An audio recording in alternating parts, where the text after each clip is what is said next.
All right. 3, 2, 1. Shut up. Go.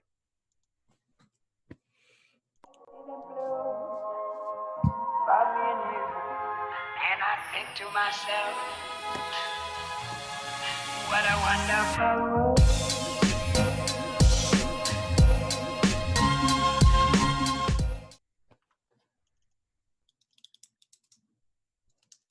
Ladies and gentlemen, welcome back to Bonafide Talk. Is the world burning around you? Are things okay?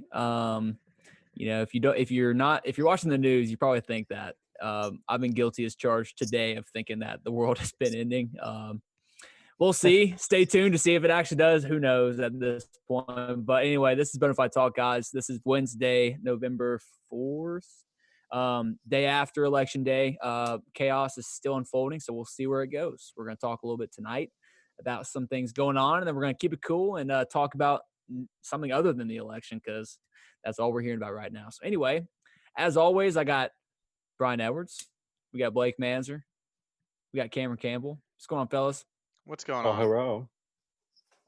What y'all drinking on? Cameron, you want to start us off? Oh, yeah. Let me grab another one right here. Pop it There out of you this go. koozie. The good old Creature Comforts Tropicalia. The classic. Athens, baby. Garrett's Athens, baby. Just got on my face. Honestly, Tropicalia, that's not the sour, is it? No, it's just an IPA. Okay, bet. Which one's the sour? Fuck. What was that called? It's the Is it Tritonia. Athena? It's the Tritonia. That's the sour. Oh, yeah. Okay. So I actually like Tropicalia a lot, but the sour's no go. It's good. So, anyway, Dude, I like the Tritonia. These are very shout out good. to Creature. Yeah. They're good. More of a summery beer, though. I'm gonna be honest. What do y'all think about drinking summery beers like when it's cold outside? Does that bother you? I don't really consider it an IPA summary. It's good all year beer, you know? Hey, I mean, beer Right is on. all year. I don't know. Beer is all year. I feel like it is kind of summary. Like, so I'm about to pull up an IPA, and I was hesitant on it because it's pretty cold out right now, and I'm like, I don't know. I feel like I should be drinking on like a porter, a Guinness or something. yeah, Something darker. yeah, no shit. The Oktoberfest. All right, even though B, it's not Blake. Oktober. Well, speaking of, what you got? So I was gonna pull out the Trump koozie tonight, to stay with the theme, but I can't find it. So I just got the regular old blue Yeti.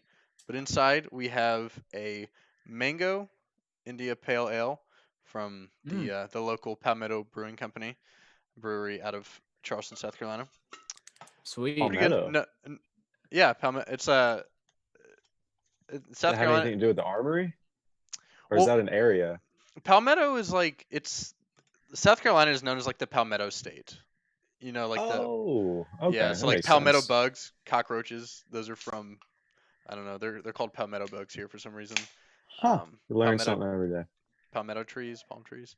Yeah, the Cool. Palmetto State. Palm trees are palmetto trees? Yeah, palm trees. Palm Damn, is short for mine- palmetto. Mind blown. I did not know that either. Huh. Yeah, I could be making all this up, but I feel like it's right.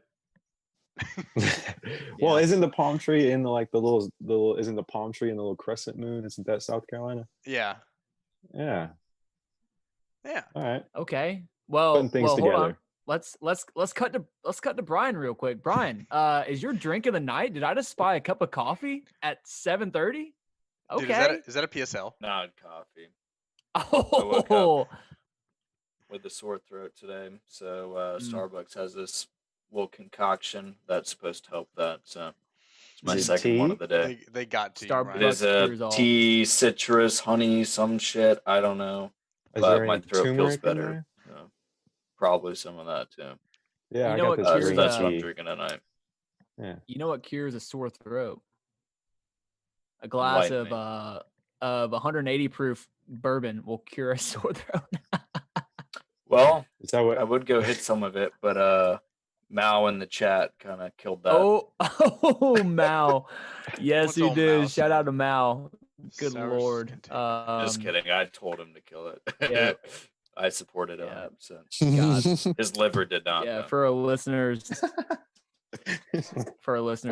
I'm sure half of y'all were at Brian's big housewarming party a couple weeks ago. That was nuts. But anyway, well, awesome. Hope you start feeling better, B. Get rid of that COVID's. No, it's not COVID. Nah, Listen to that fact check. bullshit. Fact check. It's not COVID. We're just kidding. COVID's a hoax. All right. I see the album in the background. Tell me about it. It's one of my favorites. It's one Kurt Call. Yes, sir. OG. Oh, nice. Slim Shady, baby. Yes, sir. Very Actually, nice. I don't know what year that came out, but I always loved that. Like the branding. He had a couple different albums that kind of. Was that before or after the Eminem show? Because I think the Eminem show came out in 04. I It's think it's after. after. Yeah. This maybe might be like 06. 07 or 08.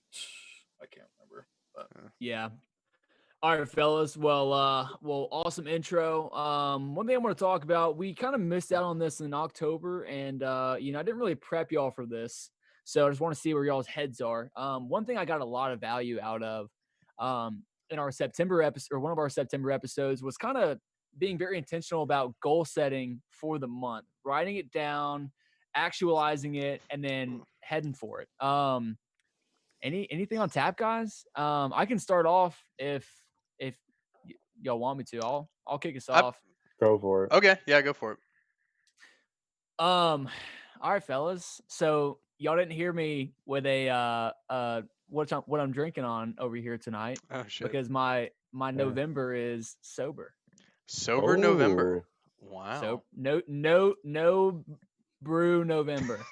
Wow. That's what I'm working. No working Because with of here. how the situation you woke up in on Sunday. That why? That's definitely part of it. Yeah, that's definitely part of it. We'll have to fill in the fellas after this episode. But Yep. yeah. Let's just say old Lusky had a fun night on Halloween. Realized that he can't handle his booze as well as he once could. And anyway, so yeah, I woke up with the spookies on November 1st and was like, you know what? Maybe this is what I'm gonna do for the rest of the month. So Nice. that and then also honestly, like I just noticed over the last few weeks, I just did not really have like a craving for it, like wasn't really, leaning for whatever. So I was like, you know what? I've kicked coffee before, I've kicked everything else. Like I'm just gonna kick booze for a month, see what happens. So that's one. Got a couple things on tap, but I want to hear about what you guys are working on this month. Yeah, I would say coffee's hard. it is hard. I would say it's harder than alcohol for sure. I went. I did coffee last month. I didn't have any coffee in I October. got raging Damn. headaches, dude. Just piercing. How'd it Yeah, go? I didn't have a single cup. And you Wow, know I me, did Blake. not know. I drink Yeah, a lot you of drink a lot of coffee. coffee. Wow. Like, sometimes like 4 or 5 cups a day. How did you feel after like a week in? Like how long did it take to not feel like shit? Really? No, I really didn't feel like shit though. Huh. Like I at really, all? I really didn't. Yeah, like sometimes. I mean, there's been days. I pretty much have coffee every day, but there's been like a day here and there where I don't have it, and I don't feel like shit on those days. I don't know. It just and so I replaced it with tea. So like tea still has a Oh, little so bit of you caffeine. got some caffeine. Gotcha. Yeah, Gotcha. it's not nearly as much. I didn't go like cold turkey or anything. Yeah. I had tea. I had green tea, and I worked in a little vanilla chai towards the end of the Real month. quick, I but- gotta interrupt. So this Zoom license we're on is gonna kick it in like 2 minutes for some reason. I'm gonna leave and I will post the new link. Y'all keep talking. Once you see the new link, just join in. So Okay. listeners, bear with this. Might be like a minute or two of some technical. Is it gonna kick us all out? I think I can make one of you the host. Let me see. Cool. All right, I just Um, made Garrett the host, so I will cool. go and start it over. Keep Okay. it rolling though, Blake. With Classic. The YouTube and everything. Yeah. We'll do. Classic fellas. Technical difficulties. All right. Blake, what you got? My goal. Yeah, November wise, what are you thinking? Anything on tap? Yeah. So just kind of spur of the moment. Honestly, I feel like some that all of us are doing at all points in our lives. But I'm at least gonna make it a goal for this month. Just gonna try to get healthy. I've kind of slacked off over the past couple months. Haven't really been watching what I've been eating too much. I literally have not exercised like a Oof. couple times in the past, like probably since like July. So like I don't know. I went through a streak back in like March and April where I was like running every day, working out all the time, and I felt really good. And over the past couple months, I've just felt myself like just feeling weaker, not really feeling as good, lots of aches and pains. Mm. So yeah, I went on a run earlier today, and I was like, you know what, I'm gonna like make myself do this more. So just It's try that, to what? Sweet. it's that girlfriend you got. Yeah. Hey. No, I'm just kidding. Like, just a little joke because I had a girlfriend. Like, same thing happened. You get out of it, like you start eating whatever. My girl ate like literally whatever candy and shit all the time. So like, you just get out of it, and then just gotta work yourself back into it, like you're saying. Yeah, she feeds me too much pasta. Way too much. I'm looking at it right now. Oh, All right, jeez. hey fellas, let's switch over real quick. Let's switch over real quick. To the new link? Okay. Shoot. Huh? No. That is not happening. I will cut you. It is in my pocket. Hold on. I'm joining a new. Our Zoom thing expired.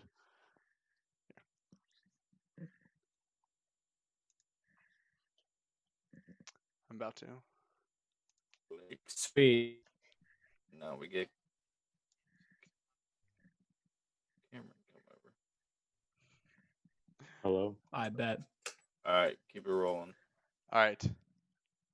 All right. We're still live. So- Everything's still going. The Hey. YouTube's in. Okay. Yes, but you're lagging. All right. Yeah, dude. No, I definitely relate with. Ooh, can y'all hear me? Yep. Yeah. We good. Ooh, God. But anyway, yeah. No, when you get a girlfriend, dude, it's almost like you kind of just accept the fact that hey, I'm not in the market anymore. I can kind of let my guard down a little bit, right? You can kind of, like you said, Halloween season comes around, you start just absolutely annihilating some candy, and Oh you my start God. Yeah. eating second helpings and stuff because you want to your girlfriend cooks you a nice meal, you want to show her it's good and all that You wanna kind of stuff. appreciate it. Yeah, dude, it happens. But absolutely. Yeah. But I'm at least yeah, gonna no, try to get I into respect that. exercising some more. Sweet. Going on some Awesome. runs. Well, we're here for it. You should do a B, you little got challenge on running. I saw that's Garrett was that's doing a lot of running last month. I did Yeah, real did a quick. little What less, was Blake's but thing I missed? Blake get fat now? ah, So now he's a simp and he's fat? oh the God, fat damn, simp. you said it. Couldn't be me. as you drink your Couldn't be me. friggin' Starbucks. Couldn't be me. You PSL white girl. Oh my gosh. So let's keep it rolling. B, you got anything on tap?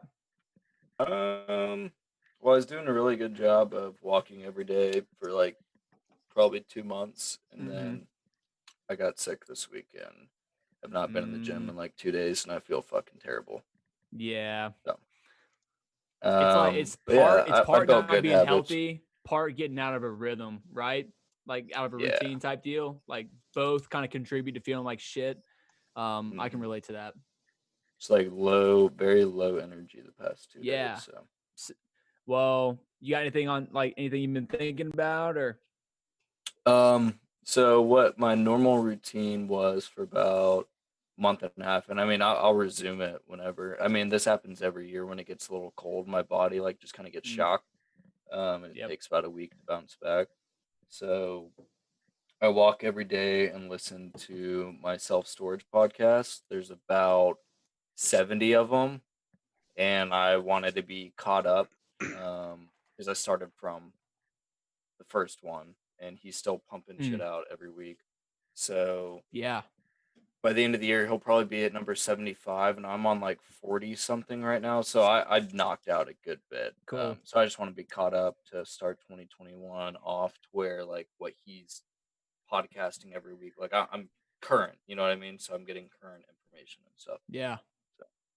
So when you listen to those, since that information's so valuable to you, like that's kind of what you're wanting to do with your profession in the future. We've talked about that in past podcasts. Like that's your path right now to financial freedom. That's what you're looking at. So like when you listen to these podcasts, because they're so essential, like the information is so essential to you, are you like taking, furious notes while you're listening, or are you just kind of internalizing it all? Right. So I'm walking.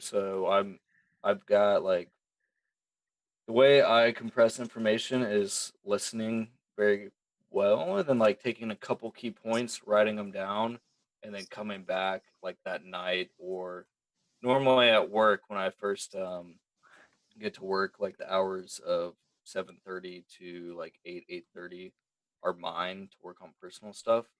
Um, and so I have a doc going where it's just my business plan. So I add to it.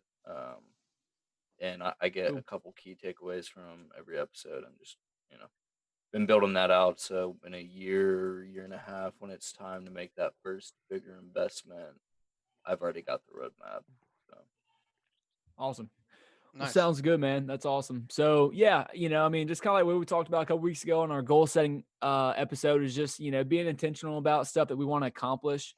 You got to know like where you're heading to be able to build out what you're doing in the short term. So just keeping each other accountable with that, and also keeping our listeners clued in on what we've got going on. Hopefully that's beneficial to you guys. All right. Elephant in the room. Election. Bum bum bum. Where? Yeah, everywhere. It's everywhere. It's been an absolute shit house, dude. The barn is burning down. So it's Wednesday night, November 4th, 7:45. We do not officially know who the next president of the United States is going to be. If you had asked me 24 hours ago, I would have said Trump would have won. Last night, the momentum was heading that direction before we all went to hit the hay. The battleground states were promising. Georgia, North Carolina, like all these states were looking good. We all go to bed. We wake up. Betting markets, by the way, took over Trump as the favorite. 70% winning odds as of last night on multiple platforms. Did y'all hear about this too? Last night, the China yen is the currency there. The futures for their currency tanked, thinking that betting that Trump was going to get elected. And the policy on China obviously has been very tough under the Trump administration. So, if you'd asked me 24 hours ago, I would have been hesitant, but I would have said the momentum is at least for Trump. So what changed? We went to bed. Okay. We woke up this morning and everything's changed. I mean, the momentum in the election right now is going towards Biden. And, to be honest, today I've just kind of decompressed. I've been outside. I've stepped away from the TV. I've turned it off. I haven't been keeping clued in with it. I don't know about you guys. And then about an hour before we started podcasting, I started kind of looking into the stuff. And dude, today's been a whirlwind. There's allegations of voter fraud in multiple battleground states. Both candidates are claiming that they're going to win, which is normal, but like usually at 24 hours of the election, there's clarity. Now we have more uncertainty than we did yesterday. So, fellas, I just want to hear, what y'all have heard, what y'all think, where, basically, let's just start off with that. What have y'all heard and what are y'all thinking? B? right. So I tried to like just keep my mind out of it, because ultimately, no matter who does get elected, it doesn't really affect your day to day too tragically. So especially times like this when you're gonna see social media just on fire, I just kind of try to stay out of it. But one of the things I did keep seeing, and like I even went and checked my own like registration, make sure my vote got counted, was like I think in Georgia, some counties, I think it was like to a magnitude of 40,000 votes, like potentially could not have gotten counted or something like that. So I just saw a lot of like, I don't know if hysteria is the right word, just like inconsistencies with like the knowledge that's out there and like, hey, are like these voting numbers like correct? Like, like it's just like you said, uncertainty. Blake, what have you been hearing? Yeah, it's so I kind of So along with what Brian was saying, if Biden does win, I just feel like everything's just gonna get so much more annoying. Social media is just gonna be so much more annoying than it is right now. Um, but that's kind of besides the point. So you were saying last night that the momentum seemed to be going towards Trump, but I don't know. Everything that I was watching last night, it was so close. Like in every state, like especially Georgia, like which is kind of surprising. Like everything was just razor thin. Like the margins I kept seeing was, one candidate was up by like 52 points, the other one was, down by 48. That was and everything pretty much fell in between those 2 percentage points. So it's so nail biting down to the wire. Just yeah, and it seems to be that way in almost every state. I feel like I remember back in 2016. Some states, like hardcore, like 70%, like the whole state was like 70% one way, 30% the other. Whereas this time around, it's a lot more. It's a lot closer than that. And one thing that it's kind of been making me feel uncomfortable. I honestly don't really watch the actual news that much. I just, I have been yesterday and today, because that's where you get all the election data. But the word division is getting tossed around a lot. It's like you can see, behind me how divided these polls are right now, or these results are showing how divided the country is. Like everything they're saying is just being pushed more and more towards like using the word divided. Like we're so divided right now, and I don't know. It makes me uncomfortable how much they're just how often they're throwing that word around. Seems like Absolutely. they want people to think that we're divided, and if you think that we're divided, then you choose your seat on one side of the aisle, and Mm. yeah, it's So, real quick, Cameron, I don't want to cut you off, but I want you to kind of expand upon that a little bit, Blake. So, you think that people being divided right now is caused by, the election landscape this year, or do you think it's being pushed to further divide us for that reason that you just talked about? Do you think that that's intentional, that maybe the media, maybe some of these powers out there want us to be more divided for some kind of I reason? certain What do you think? yeah, I certainly do think that it's being pushed on us. Just driving certain issues down people's throats. If the more you bring up something, the more attention it's going to get on every side of the aisle. There's a lot of issues that are thrown about, that just keep, maybe not be as big of issues now as they were in the past, but are just keep getting pushed onto us. And yeah, I feel like there is a concerted effort to divide people right down the middle of the aisle, uh, for whatever Hmm. reason that may be. I don't know. I kept Cameron. Just one more thing. I kept hearing. Yeah. Obviously, there were jokes, but it was the first time I'd heard anything like this on social media. But people talking about like gearing up for the Civil War that was going to happen, which is fucking ridiculous. I hope to God that doesn't happen. But there's a lot of Uh, idiots out there who whew. are going to gear up, and I don't know. Well, Yeah, we'll see. I'll end it Yeah, there. I don't think muskets and trenches are going to be dug out in 2021. But I think if there is a civil war, which I don't think that there will be ever again, but like I just think it's ideological. Like we're on that side of the aisle. Everybody thinks that the other side is the bad guys and I'm the good guys. When honestly, like it doesn't really work that way in the political landscape. So Cameron, thoughts? Oh wow, there's a lot of thoughts for everything everybody just said. Yeah, that's But part of being the caboose. There's yeah, one for thing, sure. one question, and I think Cameron, you might have a good take on this. Like going forward, could there ever be like a politician elected to like presidency that's not one or the other? Like do you think the two-party system like will ever not be a thing? I don't know. Oh man, I hope in the next 4 years that we see actually a big change in the two-party system. It's actually what I've been hoping for. We saw a couple small, like very, very small attempts, maybe in the past year at other parties or some kind of like unity party. and I think I mentioned this. I mentioned this to my friends at work. But there's Brett Weinstein started Unity 2020 on Instagram and on social media, trying to find a single candidate that everyone can vote for. Because the consensus across everyone is like, it's not my candidate I like, it's just the other one I hate. So the idea behind this movement that Brett Weinstein was behind is come up with some other candidate that isn't either one of them. So both sides can say, I hate the other side, all, and I don't necessarily like my side, so I'll vote or whatever side, but I'll vote for this third party.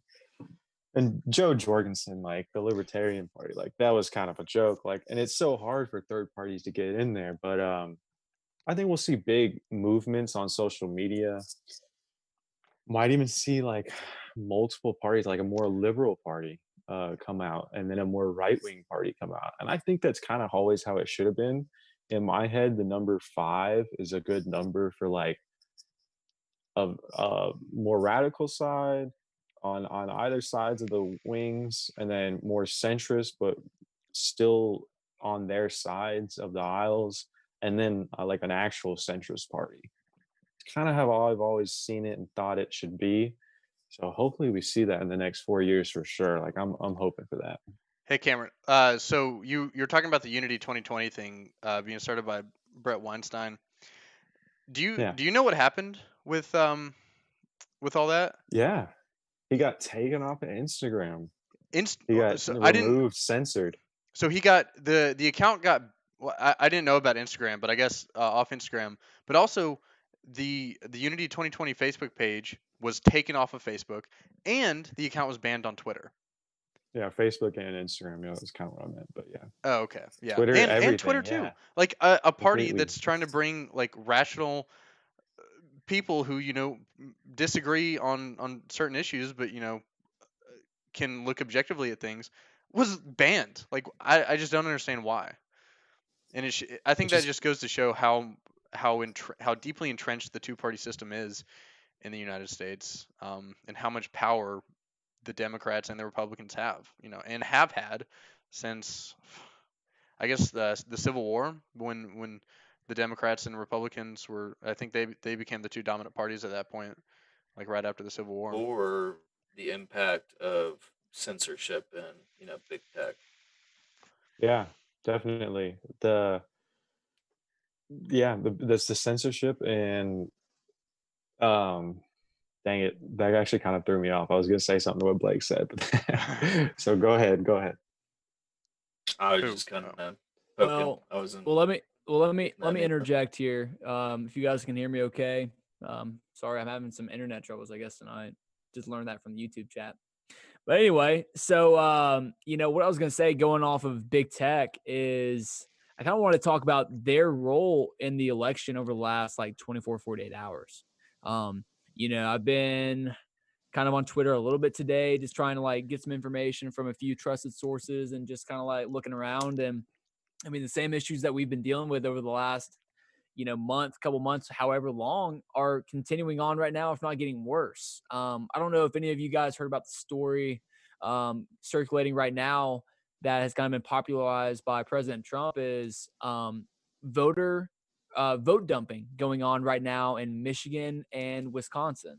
We talked a little bit about this before we started the episode tonight, but basically what's been going on is in Michigan, after they closed the ballots last night, there were 138,000 ballots that were like basically dumped, and all 138,000 ballots were cast for Biden. So Twitter kind of called it out, came out and said, hey, this probably isn't right. Y'all need to check this out, whatever. And ended up all the people who were posting that information were getting blocked by Twitter, censored. And it turns out that it was actually an issue. It was a typo. They mistyped it. They misentered it into the system, and it was false. So like, it's one of those situations where like Twitter's trying to block this information, but if they had blocked it too soon, it might have never had come up, and 138,000 ballots would have been miscast. So I mean, have y'all seen any examples, like anything going on, as far as big tech and their role in this? Have y'all seen anything else? I know y'all just spoke about the Unity Party. I didn't even know about the Unity Party, did not even know that existed. I guess that was kind of part of the plan, huh? Yeah. Part of social media's plan. It's because Yeah. they were concerned it was going to take votes away from Joe Biden. So Yeah. It's if you don't agree with the candidate that we like, you're wrong and you should be banned. That seems to be the theme amongst these big tech companies. Yeah. yeah, I remember what I was going to say earlier when I got lost. It was how far it goes to show how far left and liberal the Democrats have actually gone. It's just like there isn't, they pander to the left, and they want those votes, but I mean, they're supposed to be the progressive party, right?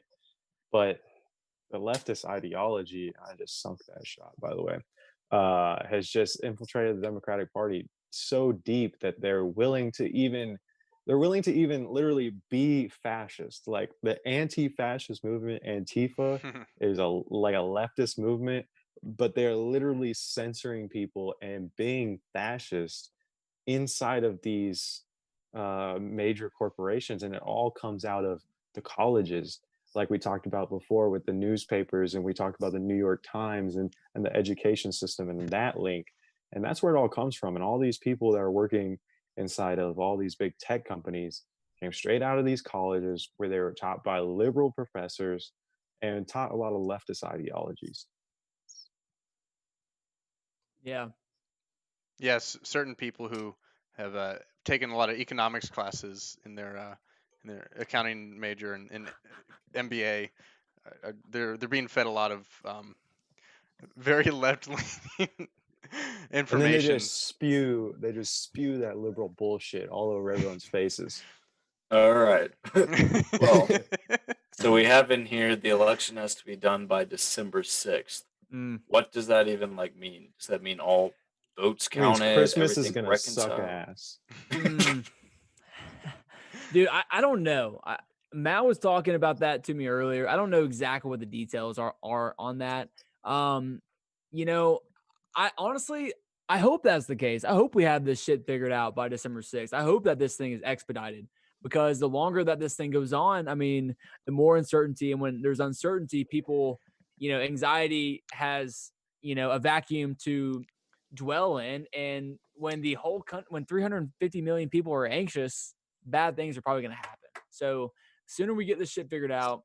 But the thing I want to talk about is, this thing is not going to end, whether it gets called today, tomorrow, or within the next couple of days. This thing is not over for at least a while. And the reason I say that is because with this evidence of voter fraud that's been proposed in battleground states, in important counties and stuff, like this is going to President Trump has already said that he's going to challenge that.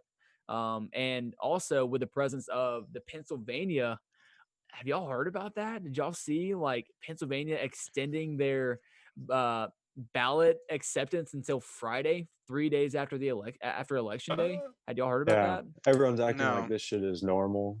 Like this shit is just like, oh yeah, of course. Like, and it's like, Yes. what? No, it's only people are only acting like that because of COVID. Right. And who wanted to push COVID as a huge deal? Look at the campaign ads. Look who talked about it more. Absolutely.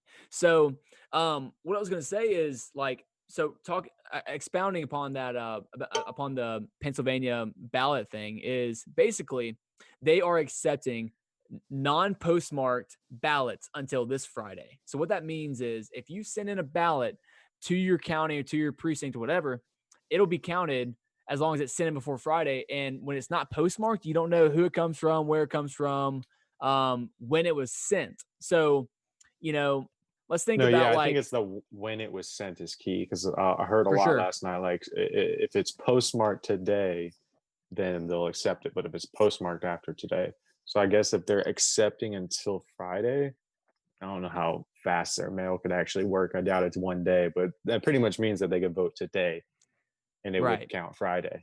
they know what the goalpost is on how many votes that they need, so that they can kind of have a better idea of how many votes that they need to, fraudulently accept or whatever. So it's just sketchy. Like you said, it's just like people are accepting that. Like there's a lot of things in 2020 that people have just accepted that I think are going to create a lot of issues for us going forward. Like it's going to we're going to have to break a lot of habits that we've created this year and a lot of normalcies that we've just adopted that are not congruent with American liberties that were bestowed upon us in our, God-given rights and in our, constitutional documents. So Yeah. I don't know. It's been wild. Buckle up, ladies and gentlemen, because it's gonna be a few weeks, I think, before we really get this thing figured out. I think we're I gonna think have it's something you mentioned earlier, Lusk. It's kind of like a challenge on reality almost. Like, mm, oh, the biggest, the presidential election, that's kind of a big thing. You would think there's some, I don't know, sense of, realism with it to where like, oh, we'll know by X date. Like, there should be some professionalism with it because, I mean, it's the number one dude of one of the, if like the strongest country in the world. Like, why? I don't think it's a big ask, to know who the president is 24 hours after all the votes were supposed to be done. Like if you tell people like, oh, well, we were supposed to have this done by X date, but we can just do it in 3 months. Like mm. what the fuck does that even mean? That You know? actually reminds me of COVID. Let's go on Yeah. lockdown for like 2 weeks, and then 3 months, and then Here we are Yeah. 9 fucking months fucking later. 5 years. What? Yeah, it's like the SpongeBob transition where it's like 3 weeks later. That's basically what we've been dealing with all freaking year, dude. Um, so yeah, just I guess I'll expand upon that a little bit. We kind of talked about that pre-show is like, it's been such a challenge on reality in 2020. And I know that sounds kind of like excessive, but I heard somebody talking about it, and it makes a lot of sense. And something I've kind of been struggling with too after we talked about our censorship discussion and after watching Social Dilemma, like, seeing, the inner workings of, these big tech companies and like, how they're trying to use us and stuff, all that, whatever. But basically, like, okay, information is out there. There is truth out there. Truth is out there. Okay. Now, the way that people find the truth and what people perceive to be the truth is different. And when you add in the medium of the medium platforms being Twitter, being Instagram, being, you know, your legacy media that you rely on, whatever, when they all have agendas that they're pushing and they're all adding spin on the truth, then when that truth gets to you, it's distorted. And when you go through that trying to choose what you want to hear, then your reality becomes distorted because you're not hearing what's true. So, like, everyone falls victim to it because it's kind of just, we don't have a choice. Yeah. Yeah, on your so going off your point about a lot of people not seeming to live in reality, especially in 2020. I think a big part of that is the adoption um, of technology in the form of like a smartphone and like all the new forms of media we have at our fingertips today. So I haven't watched Social Dilemma yet. Still on my list of things to watch.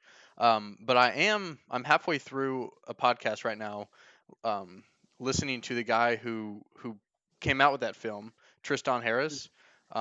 Just listening to a lot of like the uh, his knowledge on what went into making that documentary and like what led up to where we are right now. Um, and so yeah, I mean when you think of like, so what is reality? Reality is like what you can see in front of you. Like, so right now my reality is listening to you guys through this headset, watching you all on this computer screen. And for a lot of, especially since '07, um, late like first or in the Mm. first decade of the 2000s, these social media platforms have like taken a big boom. Smartphones have become prevalent, and everyone's reality now is looking at a smartphone screen on whatever social media app it may be: Instagram, Twitter, Facebook, TikTok, all those. That is for a lot of people their main form of reality.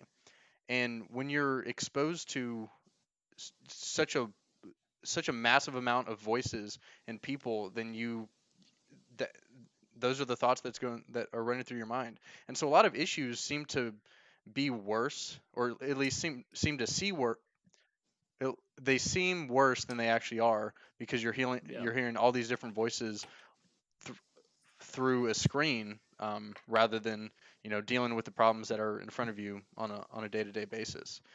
And so and that creates, and as we are seeing right now, it's creating a whole, I think that adds to the division, going back to what we were talking about earlier. um it's these people fall into echo chambers on social media platforms, and Mm. live in front of a screen all day, just getting angry at tweets and long posts on Facebook. Yeah. Absolutely. That's well said. I definitely think the media is a big, and I literally just said the media. The media is everyone. Like, I mean, somebody could even consider us the media, if like we were the only like thing they were consuming. But so anyway, I'm talking about like mainstream media, like big news platforms, and then also like even comedy has been taken over. Like late night shows have become so political. Mhm. Trevor Noah, does he talk about anything else besides Trump and how evil he is? Oh my God. Isn't he supposed to be a comedian? Like, I know he makes fun of Trump because it's easy, like, but still, like, come on, it's not a political show. And but like that's where I was 4 years ago. I was watching John Oliver, and I was watching Vice News, and I was watching all these big media platforms, and I just realized I had to come to the realization. I think a lot of people do is just like they're controlled, I mean the funding and the control and the power comes from a few central conglomerates and families, really. But somebody that isn't supposed to be in power comes into power, and then everyone that is in power turns against him. That's It's it. like it's like, were we for like, are we in support of all the people that were in power 8 years ago? Like, was everything perfect 8 years ago, or 6 years ago, 5 years ago, right before Donald Trump was president? And we're like, oh, we want all of those people controlling our lives again. I mean, and not even controlling our lives, because they really can't. Like, Mhm. Trump doesn't control my life. He doesn't make it particularly better in any way, although he tries to conserve values that I like, and I stand by myself. But the point is, like, I mean, I said this last week in censorship, and I guess y'all can finish your thoughts, but probably should move on from this whole election talk. Um, but it's just like these massive companies, these massive corporations, all the people that were in power are so against Trump, and we've seen that, and that's why we're so divided now. And it's just, I think in a big part it's because of the media and social media just taking the side of all these traditional media companies, CNN, MSNBC, the New York Times, Washington Post, the Huffington Post. They're just like, oh no, they're not biased. They're legitimate journalists, Mm. when they're obviously not. Yep. They're very biased. Yeah. So that's a really good point about someone who is not supposed to be in power coming in and disrupting the establishment, the system, right? And that's definitely what we've seen. Let's think back 4 years ago, 2016. Let's think about one of the big. Trump is a brander. He brands better than maybe anyone ever. That's what he's good at. He gives you a nickname, he coins a term, and it just sticks, right? Fake news. 2016, our minds exploded because we were exposed, and we all kind of knew it. We had been learning it, kind of realizing it under our noggins for a few years, if not longer. But Trump called it out. He said, fake news. Like, you guys are unfairly covering this, that, and the other. And he called it out. Okay. So going back to what you're talking about, the people in power don't like that he's in power because they can't control him. So if the media truly is against Trump and they truly want to control the office of the president, wouldn't they have an inherent interest of helping remove him from office? Yes, and they do. Right. So that's kind of where we are. We are in this position where it's like we have a candidate who doesn't trust the media. The media does not like him, and then the people are just caught in the middle of all of it.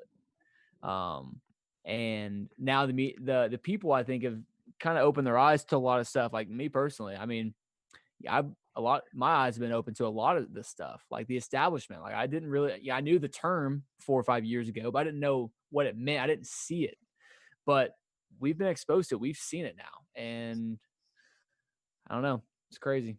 But yeah, I mean, we should probably get off of this election stuff because we're all rambling a little bit, and like, it's we just can gonna keep get us all going for riled up. hours. Yeah, I know.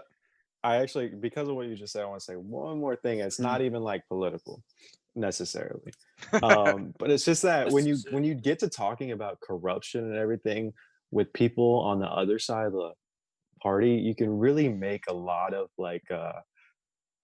a lot of alignments with your own like beliefs, like because we all can see the corruption, and what a lot of people just don't realize is that the establishment, the corruption that has existed for a while now, is not just like all Trump now. It's still there, and it's Biden and Harris, and that just became extremely political. Drain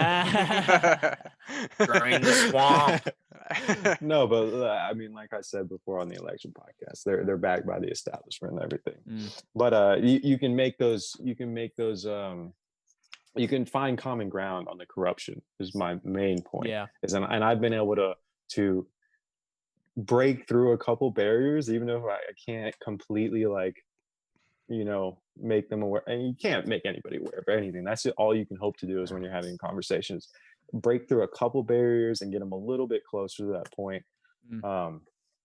And that's what you can do when you're talking about corruption. You point out the corruption in politics that's existed for 50, 100, 150 years, and you link that to the media and what they're doing now, and other large corporations, like I said last week, Pfizer, Monsanto, all these massive corporations that we think is corrupt and evil are against Trump.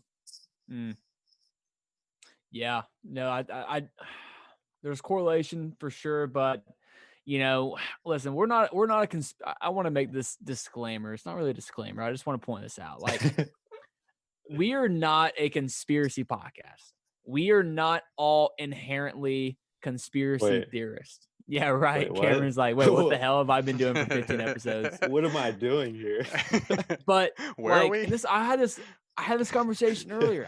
I'm not like a conspiracist by nature, but I see bullshit and I call out bullshit. And I think that's kind of where we are right now. Where we are all right now is that we see bullshit there. It's clear and present. And we're just calling it out, and we want to raise awareness, and we want to see what y'all think about it. So let us know. But I think it'd be ignorant to not address like that. We're just a lot of people our age are intellectually curious. Like we inherently question everything we see. And I don't really know what drives that. Maybe it's this climate like that we're experiencing right now and questioning right now. Yeah. Also, like, just going off of where we are right now in each of our respective lives. Think about it. So we grew up going through school. There was always, you were being taught, there was structure, you're in the system, you go to school, you never question it. You just go about your day, you do your life.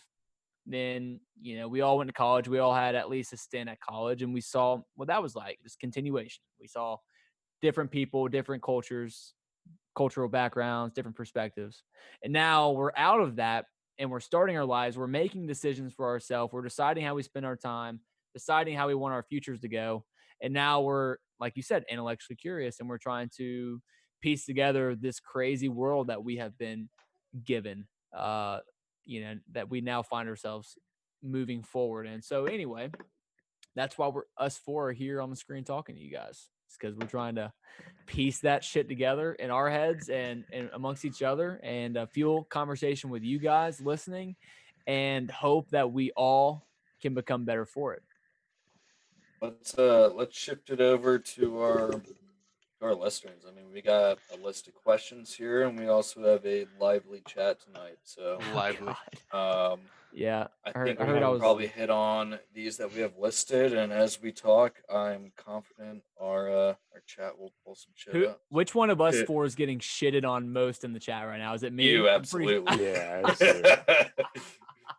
That's Damn. awesome. Oh my god. All right, read some of the best comments. What are we seeing? And I need to get some glasses. All right. Well, there's about 15 minutes to where they were crying, saying that you were lagging. You weren't lagging, but you were lagging, and so it's just a state of confusion. And then read like some of the best comments. Well, I said this one, and it's a direct diss to you, but I said, Lusk must have the poverty plan from Virgin Wireless. That was funny.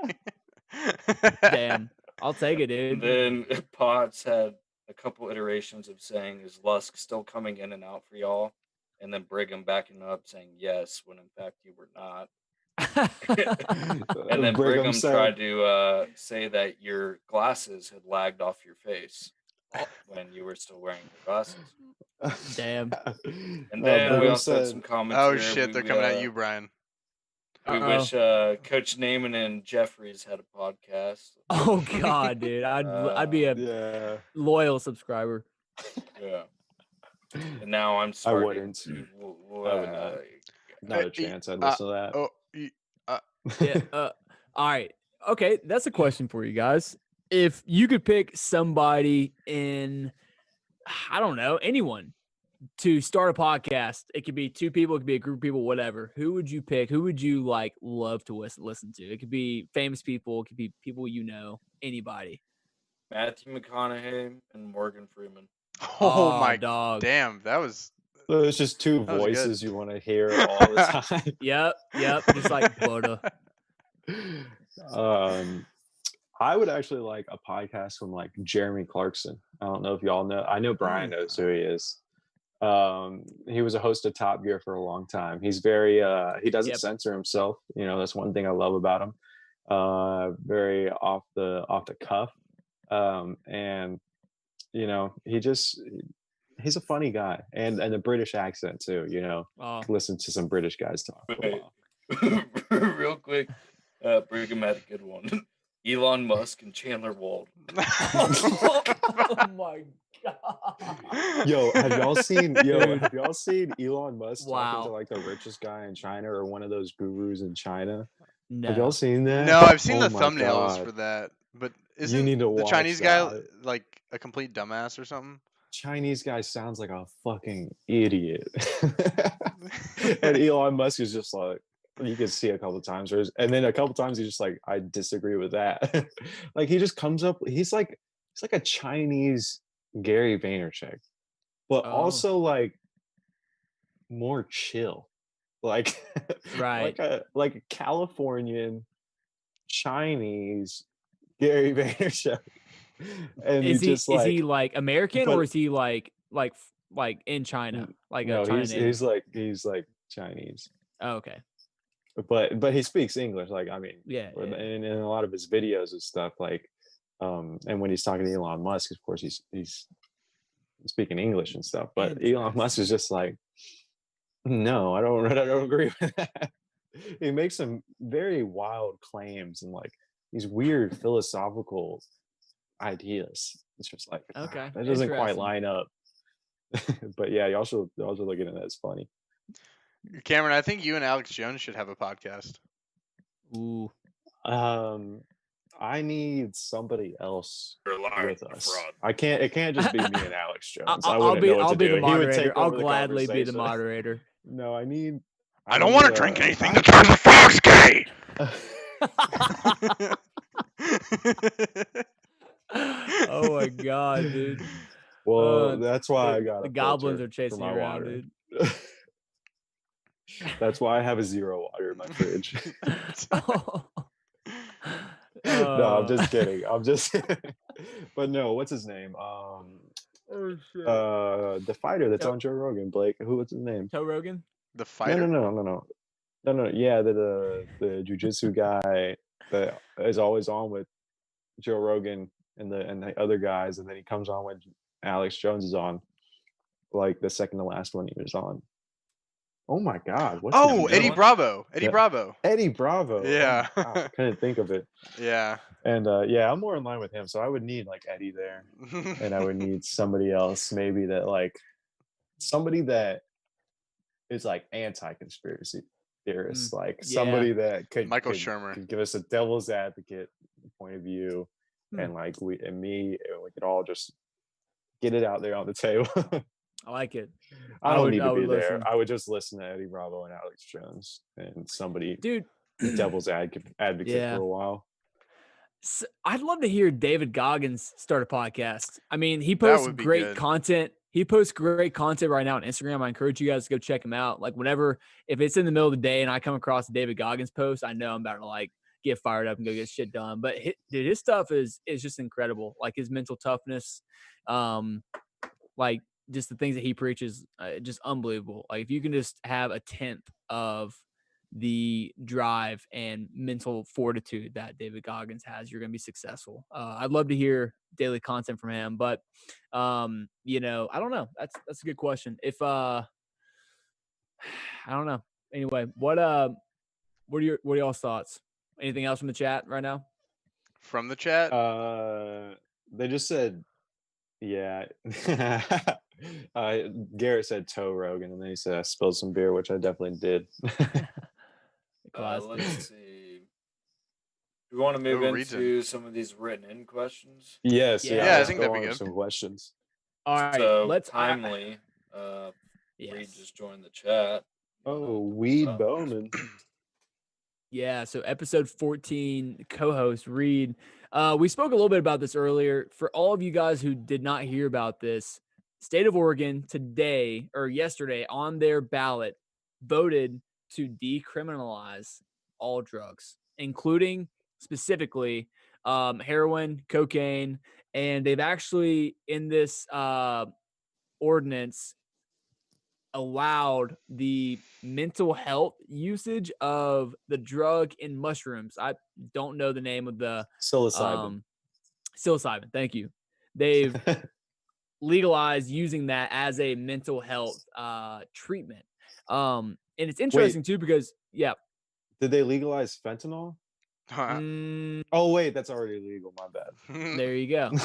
Did not know that. Wow. So yeah, so they decriminalized, didn't legalize, but they decriminalized. So like if I get caught with heroin, I don't know exactly what the amount is, but if I get caught with it in Oregon, I pay $100 fine, and then the state gives me mental health treatment. So basically the question is, and spoke to Reed a little bit about this today, but Reed thinks that all states should follow suit. And my traditional mindset on this disagrees, but I want to see where y'all's heads are. Do you think that drugs in the states should be decriminalized? Do y'all think that would have a congruent effect or an adverse effect on trying to minimize drug usage and etc.? What do you think? My initial reaction is no, but I don't know. I think I'm kind of ignorant when it comes to this topic, because I've heard like through a couple different podcasts and stuff, like there could be some pros of this. I mean, I definitely think like certain things should, like the benefits need to be realized and utilized versus being criminalized. But I don't know. I'm just too ignorant when it comes to like the different uh, implications that it really means, like which ones get legalized, like if that's good or bad, like and what their use cases are. I don't know. Let's I'm a neutral. delegate to our drug expert, Blake Manzer. Blake, speak. Yeah, so I've actually got a decent bit to say about this issue in particular. So yeah, just right off the bat, the way that we were all raised, drugs are bad. don't do drugs. No, not even once. That's what we've heard ever since we were little. And That kind of makes me want to do meth once, though. so Just once. yeah, well, yeah, exactly. You want to have something that you're told you can't have. And so I'll just go ahead and say that I agree with the statement that all drugs should be decriminalized, but that's not to say that I think that everyone should be able to do all the drugs that they want. Alcohol, for example, is a legal drug, and it's one of the worst ones for you. One of the worst ones you could take is responsible for hundreds of thousands of deaths every year. But look what happened in the early 20th century with the 18th Amendment when they tried to when they prohibited alcohol. That's where all the organized crime started. Um, well, yeah, I mean that's the big one. Al Organized Capone. organized crime started out of the prohibitionist movement, bootlegging alcohol, and that filtered its way into what the mafia and whatever organized crime inevitably still exists today. Cartels, for example. So it's like with things with drugs, all sorts of drugs. All humans have an inclination to change their state of consciousness through whatever means it may be. When we were growing up, I'm sure all of us at some point, spun around, to get dizzy because it was fun, right? Mm. You'd get dizzy. That's a way to change your state of consciousness. Getting older, we all, Mhm. we got into drinking, smoking weed, and whatever other sorts of drugs that Caffeine. Is caffeine caffeine an example of that? Caffeine is certainly an example. It wakes you up in the morning. It changes your state of mind. So all humans have a um, the word is escaping me right now, but they have an inclination, just an innate To inclination get high. to get high, essentially, to change your normal waking state of consciousness. And so when I look at this issue, I try to look at it as objectively as possible. Um, so when I say that I think all drugs should be decriminalized, that's a big, or when I say that I agree with that, that's a big difference from all drugs being legalized. So with decriminalization, that essentially means that you can't be locked in jail for your whole life if you possess a certain drug, which I think makes sense, right? There's people in jail right now serving life sentences for selling marijuana, which is a plant that grows in the woods. I just don't think it makes sense to lock someone up in jail for the rest of their lives, for doing something that changes your consciousness. Um, No. yeah, and so with back in like the late 60s and early 70s, back when Nixon did his like sweeping drug legislation, which put a lot of drugs on in the Schedule One controlled substances, making the different schedules of various drugs, with all their different classifications. There was a lot of like propaganda that was spouted about how these like the effects that these drugs have on people, namely marijuana and other psychedelics, which the research before that sweeping legislation came through was very positive on the potential for psychedelics in mental health. When Mm. Albert Hoffman discovered LSD in the late 40s, um, there was a lot of research done in the psychiatric community, and it was basically, I don't want to use the word miracle drug, but it had some very profound effects in reversing a lot of very debilitating mental disorders that people have. And we're seeing that again today with the Johns Hopkins trials and other clinical trials on people who uh, who have terminal cancer and are dealing with very severe end of life anxiety. They get on this psilocybin treatment, and after only a few trials, over 80% of them come out with a brand new outlook on life, saying that they've lost their fear of death. They have accepted their fate, and they don't. There's no negative, really not any like long lasting negative effects on them. Um, and so I just don't think it really makes sense to lock people up in a box for something like that.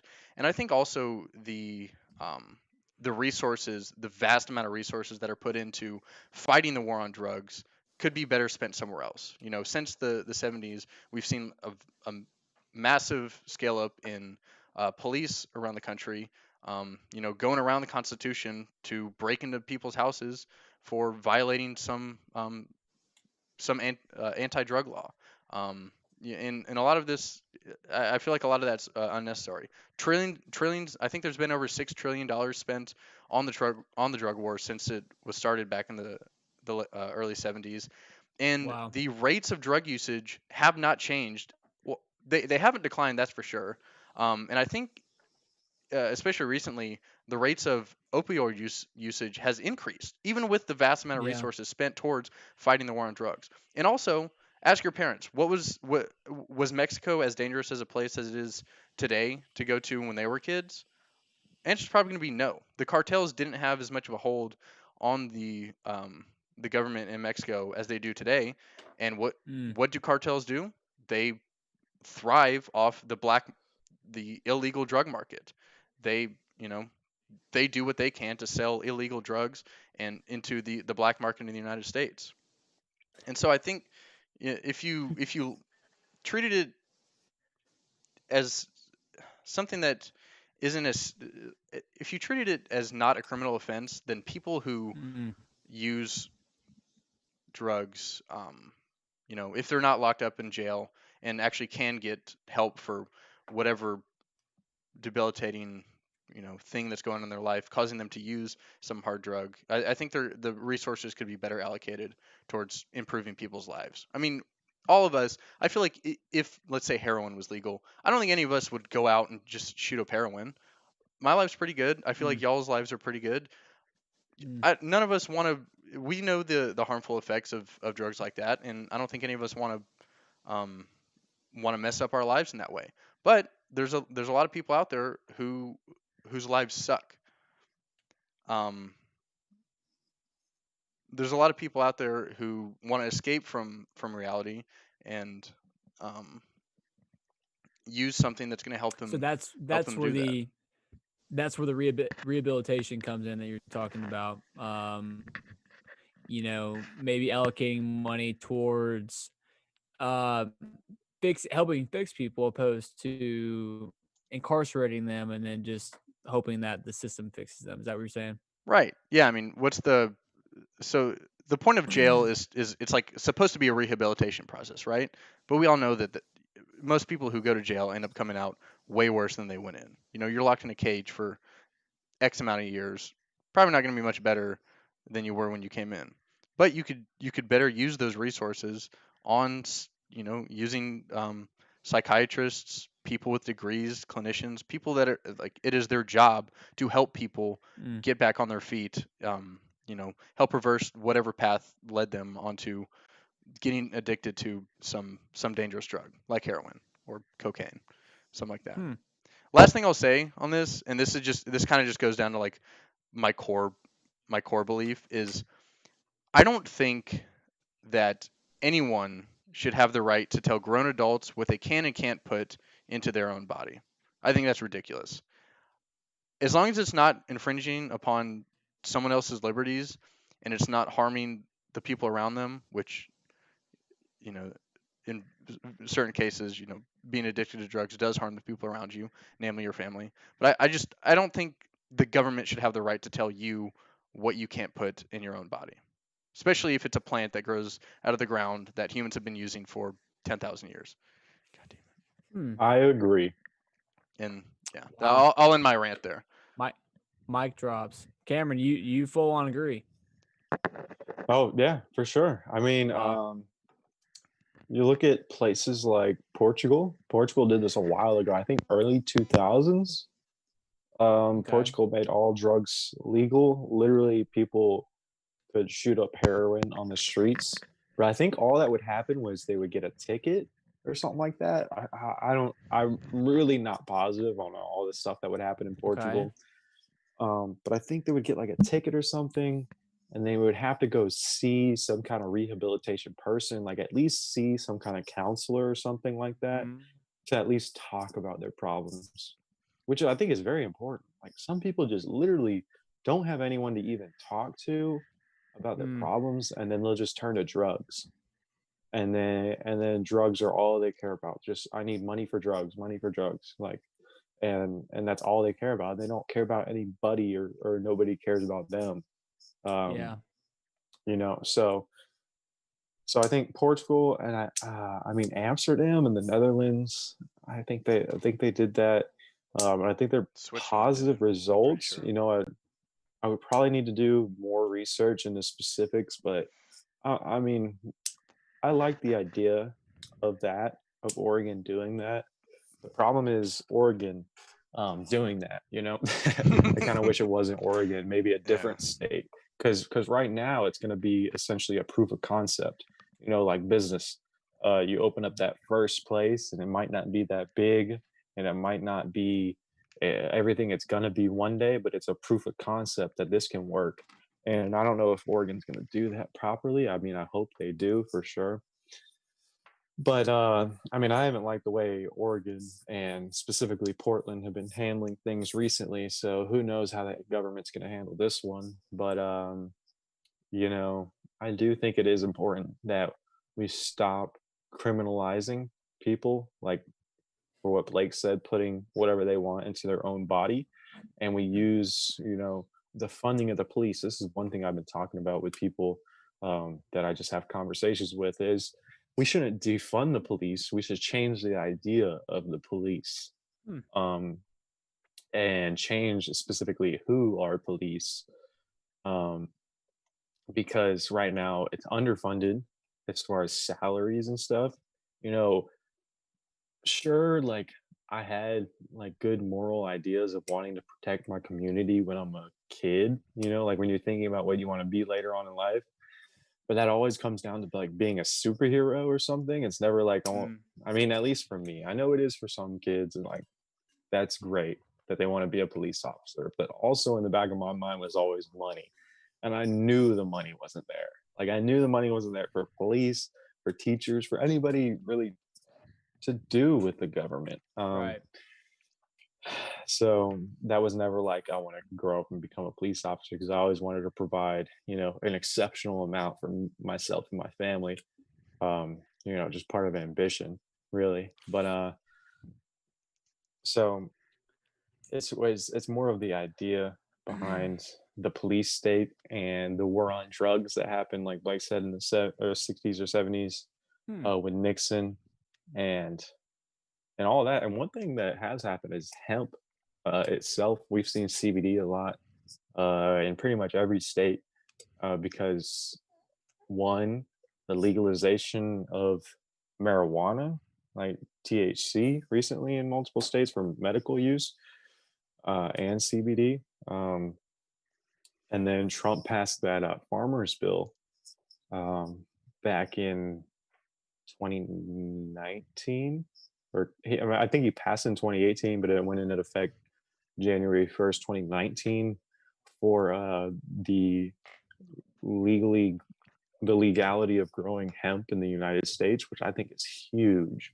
Hemp is very interesting itself.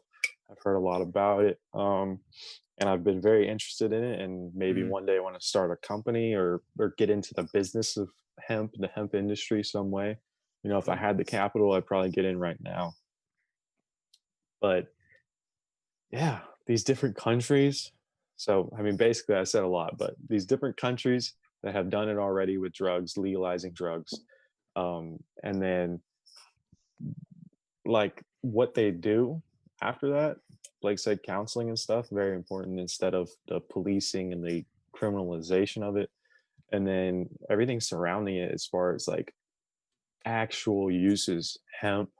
I know the coca leaf has different uses, maybe medical or not, but like honestly, it could be beneficial if you're not just straight up doing cocaine all the time. You're not just doing it to get high and So all that. here's a But question. For a drug like heroin that's highly addictive, say it gets legalized or decriminalized, so the barrier to entry is easier. People can get their hands on it. Wouldn't that mean usage rates could potentially go up, and with something that's as addictive as that, more people would be addicted to it. So, yeah, yes and no. So Like going to a weekly counselor, that's not going to really make a shit when you have a drug as powerful as heroin. So one of the things that Portugal and I believe Switzerland did was there was the government set up locations to where people could go in and use heroin if they wanted to. But the heroin that they were getting, they knew was regulated by the government and wasn't cut with some potentially more dangerous drug like fentanyl, or some other impurity. And that's one of the things I think, one positive that could come out of decriminalizing or at least regulating um, a hard drug like heroin is if it's regulated by the government, then whoever decides to use that knows what they're getting. Right? People are going to do it whether it's legal or not. People, and right now with the uh, opioid boom going on in America right now, especially since with the introduction of fentanyl, a lot of people are going through hard times and turning to drugs like heroin. And a large part of that is coming off of painkillers for whatever ailment they may have. Prescription runs out from their doctor, but they're addicted to it, so they turn to the streets and buy heroin. But this heroin that they're buying is sold by some shady dealer who gets it from Mexico or Afghanistan probably, and it's a lot of times it's cut with fentanyl. And these people that are selling heroin, they're not pharmacologists. They don't know, the proper proportions to mix in other harder drugs, and for like they're not scientists essentially, and so they're cutting their drug with fentanyl to maximize their profits and sell as much as they can, and it's killing people. Like that's how Prince, that's how Tom Petty, that's how a lot of I think that's how Mac Miller died as well. A lot of these famous people, along with countless other tens of thousands of people, are dying from getting a drug that they are being sold from the streets that is cut with something that they didn't intend on buying. So if it's regulated by the government, there's going to be a stamp on there that says, I don't know, 100 milligrams of X. You know what you're getting because it's coming through a quote unquote trusted source.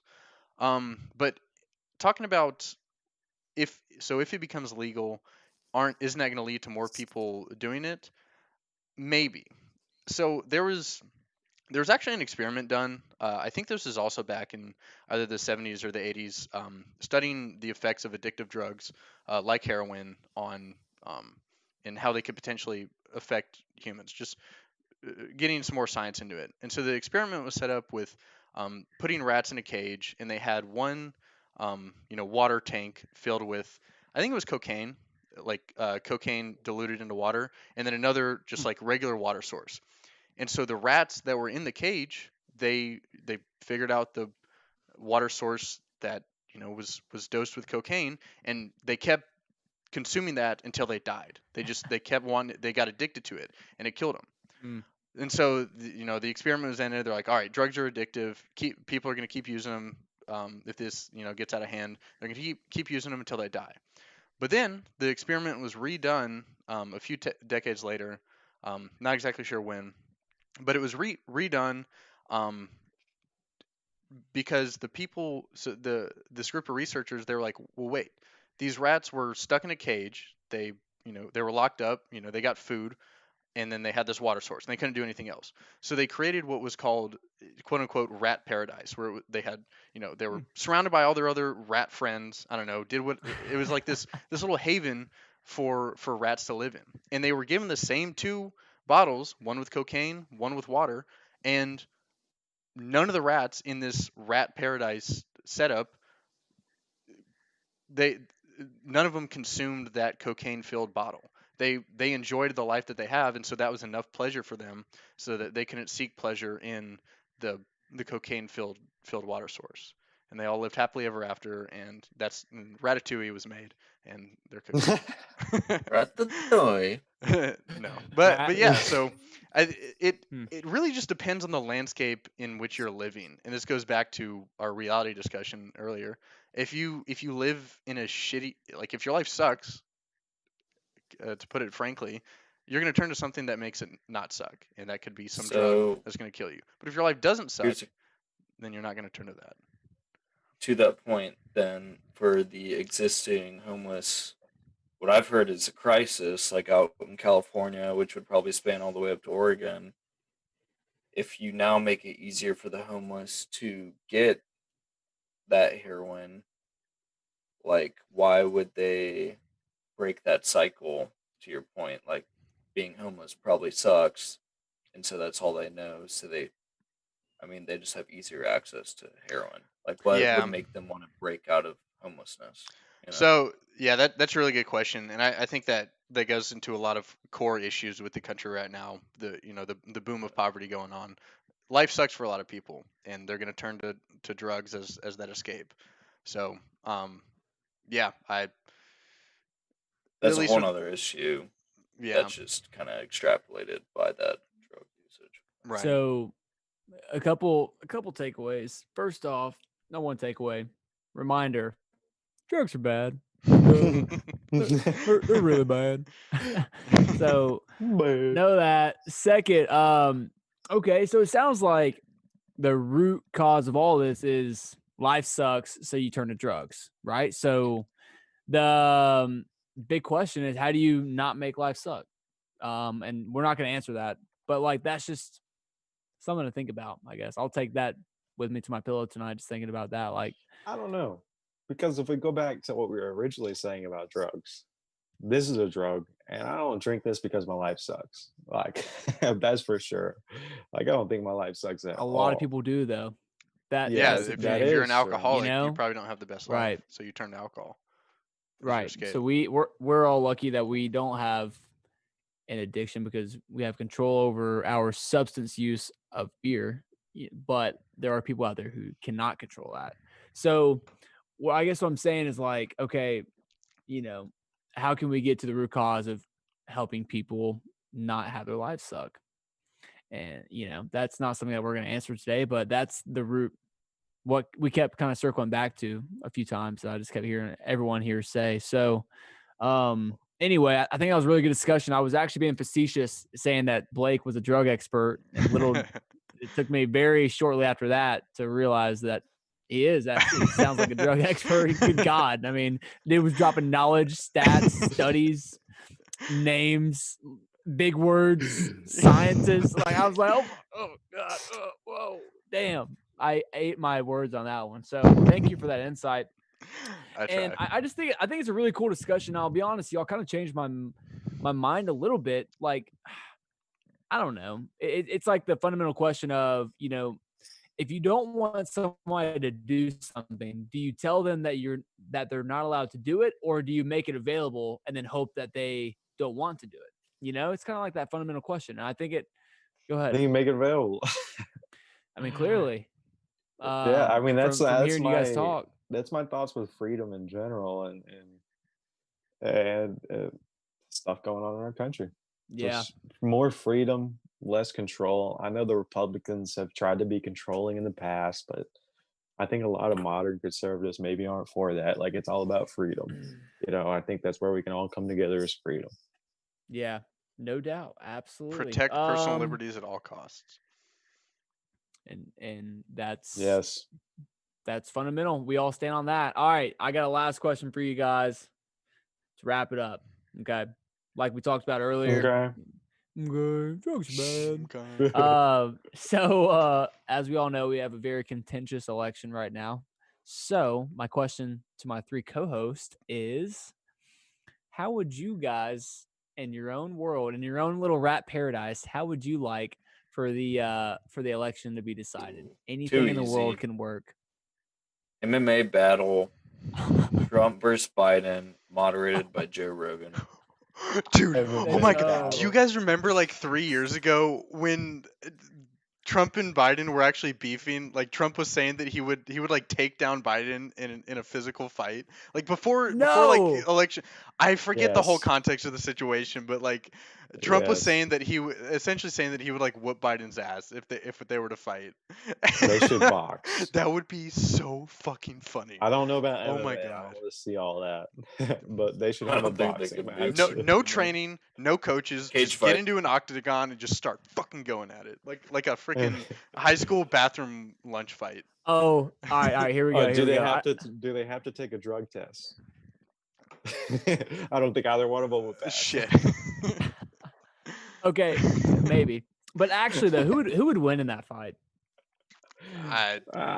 Dude, Trump's gotta have. I think Trump would just training. body Trump, slam him. I think he's taller, right? No, honestly, Yeah. I don't know. Trump's it'd be a pretty so tall guy. bad. Like if they honestly, neither one of them could take any drugs before it, because they're drugged up before they go out on Oh, stage, dude. Like they are. It's like if literally neither one of them could take drugs before they went out there, it would be pretty sad and pitiful. Like we Biden- would see actually how they are. Biden would just get out They'd be, there like, and immediately be like, shaking. "Oh, what? Where are we? Oh, I can't see anything." They'd be like, Well, doesn't the president take a drug test like periodically? I don't know, honestly. That's a good question. does I'm pretty he? sure. Let me I'm let pretty me sure Google they this. do. I can't be president. Because I was saying, I don't know. Anyway, we won't get too deep into that, but yeah, I think an MMA fight would be hilarious. A rap battle, that'd be pretty sick. Oh my Ooh, here's one. A dance off. A rap dance battle off, would dude. not be sick. Imagine- Dude, Trump had that YMCA stuff going the last Yes, couple imagine days. imagine a dance off for the presidency. That'd be sick. I'm here for it. All right, It's the fellas. gayest Well, thing I've heard all day. dude, just go with it. All right, so I guess that's it. Are y'all's hearts and minds clear? So I'm Yes. smiling and satisfied. Yeah, this was a fun one, guys. A shout out to the boys in the chat. Appreciate y'all bringing the heat tonight. No one was safe tonight. We all got roasted. Probably me more so than anyone else, but deservedly so. As you So lagged. anyway, appreciate you guys tuning in. Yeah, right. Appreciate you guys tuning in. This is Bonafide Talk. We got B, we got Blake, we got Cameron, and this is yours truly, Garrett Lusk. We'll see y'all next time. Stay cool. yeah.